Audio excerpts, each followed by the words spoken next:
అప్పుడు ఈజిప్టు వాడు, యెహోవా ఇశ్రాయేలు ప్రజల పక్షాన యుద్ధం చేస్తున్నాడు, మనం పారిపోదాం అని చెప్పుకున్నారు.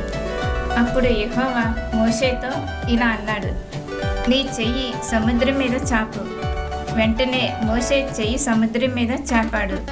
ఉదయం కాగానే సముద్రం దాని స్థలానికి మళ్ళీ ప్రవహించింది. ఈజిప్టు వాళ్ళు పారిపోతున్నారు, కానీ నీళ్లు వచ్చి ఫరో సైన్యం అంతటినీ ముంచి కప్పివేశాయి. వాళ్ళలో ఏ ఒక్కడూ మిగలలేదు. ఇశ్రాయేలు ప్రజలైతే సముద్రం మధ్య ఆరిన నేల మీద నడుస్తూ వెళ్ళారు. ఈ విధంగా ఆ రోజున యెహోవా ఇశ్రాయేలు ప్రజలను ఈజిప్టు వాళ్ళ చేతిలో నుండి రక్షించాడు. సముద్ర తీరాన పడి ఉన్న ఈజిప్టు వాళ్ళ శవాలను ఇశ్రాయేలు ప్రజలు చూశారు.